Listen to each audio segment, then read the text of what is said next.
वापस आओ फिर से गांधी, वापस आओ फिर से गांधी, अपनी बनाने को सरकार, वापस आओ फिर से गांधी,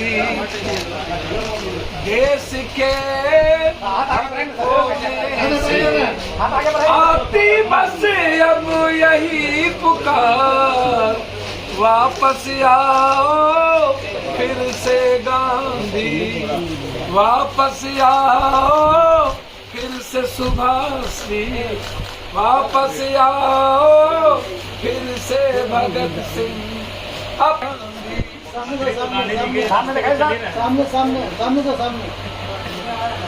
सर सामने। अब भैया पकड़ दीजिए। क्या हुआ?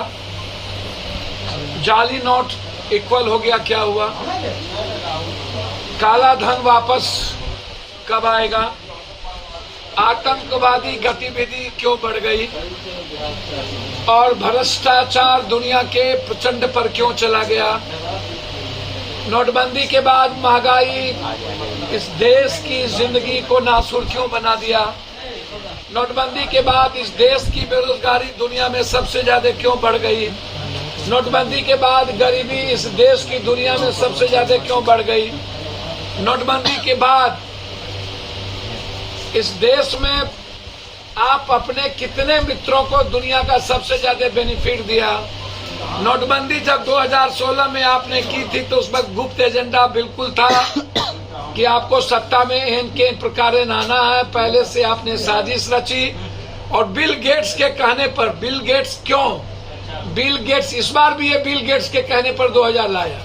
बिल गेट्स चाहता है कंप्लीट हर चीजों को डिजिटल कर देना दुनिया में, ताकि उस इन बाहर के लोगों को भारत की एक एक चीज कब्जा में करके रखने का उनका जो प्लान है डिजिटल मीडिया का, डिजिटल, वो बिल गेट्स उसमें पूरी साजिश उसमें रच ली।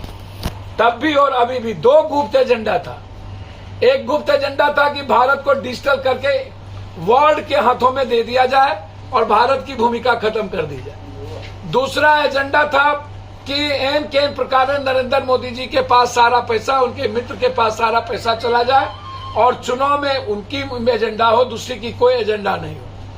अब मैं ये जानना चाहूंगा कि 54,000 करोड़ रुपया जो गायब है वो कहाँ गायब है? आप बोलते क्यों नहीं?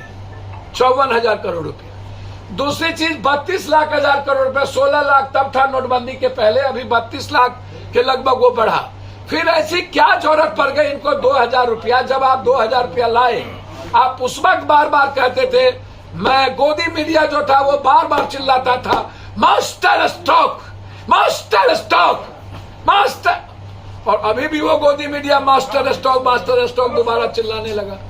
ना कुछ आता है गोदी मीडिया को, ना कुछ जानता है। और जिस तरीके से ये गोदी मीडिया के लोग हर झूठ फरेब उल्टा पुल्टा में मोदी जी का सपोर्ट करते हैं, इसीलिए देखिए मैं मोदी जी को एक सलाह देना चाहूंगा कि भैया 2000 नोट के चिप का क्या हुआ? उसे सैटेलाइट का क्या हुआ जिसमें सिग्नल जाता था? क्या वो चिप फिर से 2000 इसीलिए ले लिया गया कि चिप को फिर से रिहेबिलिटेशन किया जाए? चिप में चीजें खत्म हो गई। पहले तो आप ये बता दीजिए।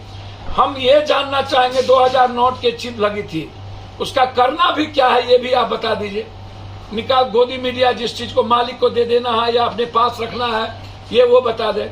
दूसरी चीज, क्या घर में अनाज से लेकर तसला, बैलन, पर्दा, टेबल, कुर्सी, पुराने सारे कपड़े हम लोग वापस कर दे कि रखे हैं? ये भी आप हमको बता दीजिए। इसको भी गोदी मीडिया बोलेंगे कि मास्टर स्टॉक है। अब हम 2-3 बात आपसे जानना चाहेंगे और बहुत विनम्रता के साथ कि क्या मोदी जी तानाशाही से देश चलेगा कि समझदारी और ईमानदारी से? किससे देश चलेगा? क्या मोदी जी आपको अब किसी चीजों पर भरोसा नहीं रही? न राम पर, न कृष्ण पर, न शिव पर, न नानक पर, न बुद्ध पर, न कबीर पर, न दुनिया के किसी संस्कृति पर, न विज्ञान पर, न अध्यात्म पर। अब किसके सहारे आप दुनिया में? आप हमेशा जो बात करते हैं, हमेशा बचकाना बात, हमेशा बचकाना बात। इसीलिए दुनिया कहती है कि देश का पीएम सीएम और देश चलाने वाला व्यक्ति कम से कम जीनियस हो, दूसरों का ना सुने, दूसरों की बातों में ना आए, अपने देश के अंतिम व्यक्ति को देख करके चलाने की बात करें। बहुत क्लियर है। और इसमें बार बार ये कहना, ये सबसे ज्यादा वार किस पर है? जिसने मोदी जी को सबसे ज्यादा, अब ये वार जो गडकरी जी पर भी है, ये वार जोगी जी पर भी है। मोदी जी के लिए जो जो थ्रेट है, अब इंटरनल हो या एक्सटर्नल, अब सितंबर तक इन्होंने दिया है कि इसको जमा करिए, और सितंबर के बाद अक्टूबर में चुनाव है, आचार संहिता लग जाएगा 3 स्टेट का। ये आप पूरी दुनिया को, अगले बार भी चुनाव, अब 16 में 19 में चुनाव था, और इस बार भी आप 25 में चुनाव है विधानसभा की, 24 में, और आप अभी नाटक कर दिए। तो क्या देश इस तरह चलता है? देश क्या मदारियों से चलेगा? देश बाजीगरी से चलेगा? देश आम आदमी की जिंदगी कैसे बचेगी, उससे चलेगा।